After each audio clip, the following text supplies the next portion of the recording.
weekend at Mar-a-Lago. Meantime, his son, Don Jr., took to Twitter saying, Trump voters, don't let liberals mislead you on so-called flip-flops. It comes amid major policy shifts on China, Syria, and some domestic issues.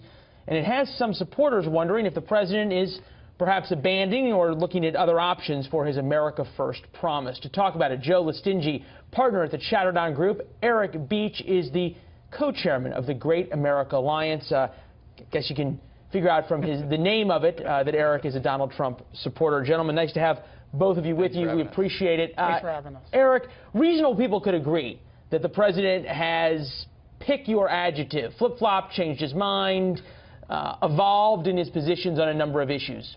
Does it matter? Well, no, during the campaign and his first 85 days, many of those on the other side have questioned both his experience and his temperament. And they should also take comfort that he's able to modify his positions in the interest of all Americans. You take, China, for example.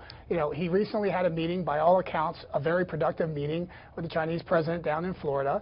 And what we're seeing out of that is some positive steps towards looking at North Korea. So I think you're having a president who ran a campaign. He was very explicit in what he was going to do as president, and he's taken a lot of steps toward all of those goals. Joe, in that vein, is the liberal outrage a little much when it comes to the Donald Trump flip-flops, in the sense that he's, quote-unquote, flip-flopping to a position that is far more palatable to the liberal base? This is kind of like giving a high school algebra student an A because he can add 2 plus 2. The thing is the president just caught up with where we were years ago.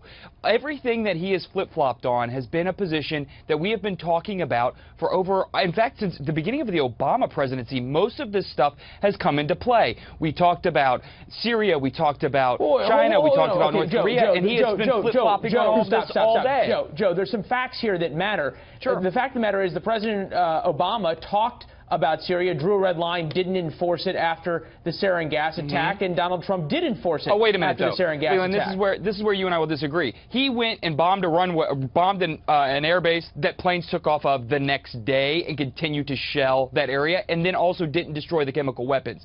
It's all a facade. I'm actually kind of curious what we can believe coming out of this White House. The most hoodwinked people in this country have got to be the people who invested so much time and money and sweat and tears into him, believing that the America First policy was real, that he was going to back us out of NATO, that he was going to reset with Russia, all of these things, which none of them he has panned out on because they were never possible, and we've been saying that for years. Eric, I'm going to let you respond to being hoodwinked in a minute, but there has been, in fairness, a part of the American electorate, a part of Donald Trump's supporters, who have become pretty angry over all this. There's a number of talk show radio hosts who have talked about it. There's a number of folks on Twitter. There's a big part of the Breitbart community that's going, hey, this is not exactly what we signed up for. In his first 85 days, we were able to put a constitutional conservative on the Supreme Court. Illegal immigration is going down drastically. He has taken steps towards tax reforms and other reform agenda items that he ran on. He showed true grit during the campaign. We have a born nation, and basically what that means is, every single time that he talks about and he moves the needle, he's in a negotiating posture, and I think results matter.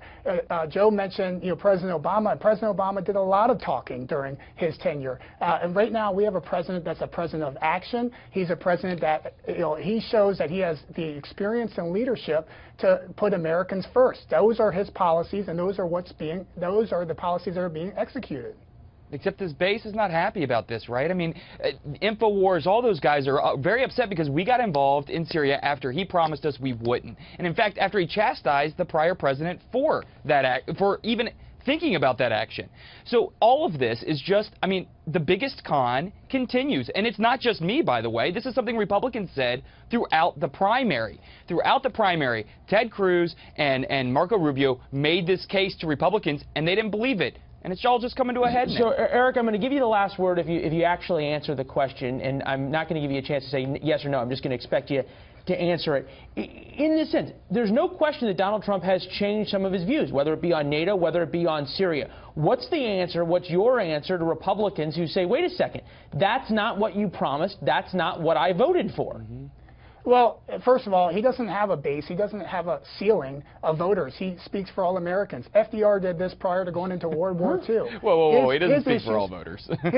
He does. He's the president of the United States. That doesn't mean he speaks for us. His number one job as president of the United States is to protect all Americans. And results matter. We had a president, his predecessor, that had a lot of talk and a lot of rhetoric, but results matter. You have to look at the results of the last 90 days, and you have to continue to support the president because those are the reform executive orders, items. Backed out of his non-lobbying ban Obama already. President Obama had 275. On. I mean, like, what are you talking about? Those President are the Obama, that are real. President Obama had 275 executive orders. I don't remember any Democrats coming on to any shows talking about those executive orders. I was on this network a lot talking about those executive orders. All right, fellas. And somehow the Easter weekend did not breed more camaraderie and friendship among men.